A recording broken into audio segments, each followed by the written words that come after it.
ची Guevara लातीनी America जो गोरीलो अॻवान ऐं इनकलाबी नज़रियो ॾींदड़ ची गवेरा 1928 ईस्वी में पैदा थियो।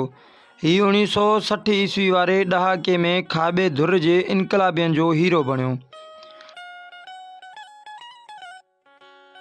हू रोज़ारेव अर्जेंटाइन जे हिकु विचोले घराणे में पैदा थियो। हिन ब्यूनस आयर यूनिवर्सिटी मां 1953 ईस्वी में मेडिकल जी डिग्री हासिल कई। ची गवेरा अमेरिका में समाजी अणबराबरी खे ख़त्म करण लाइ इनकलाब खे अकेलो रस्तो समझंदो हो।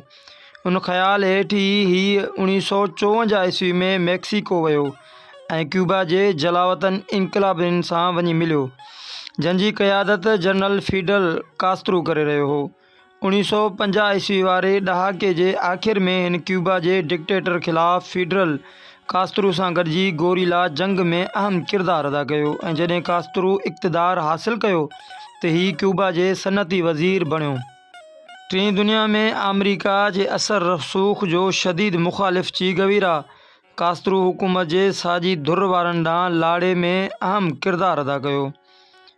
हिन गोरीला जंग जे मौज़ू ते 2 किताब लिखिया। हू 1965 ईस्वी में क्यूबा मां गुम थी वियो ऐं ॿिए साल बोलेविया में सरकश अॻवान जी हैसियत में ॿीहर साम्हूं आयो। बोलेविया जी फ़ौज खेसि गिरफ़्तार करे 9 अक्टूबर 1967 ईस्वी ते गोली सां उॾाए खेसि क़तल करे छॾियो। ची गवेरा जी डायरी में शाया थी चुकी आहे ऐं जदीद सिंधी शाइरी में शेख अयाज़ खां वठी नौजवाननि पारां ची गवेरा खे ख़िराज तहसीन पेश कयो वियो आहे।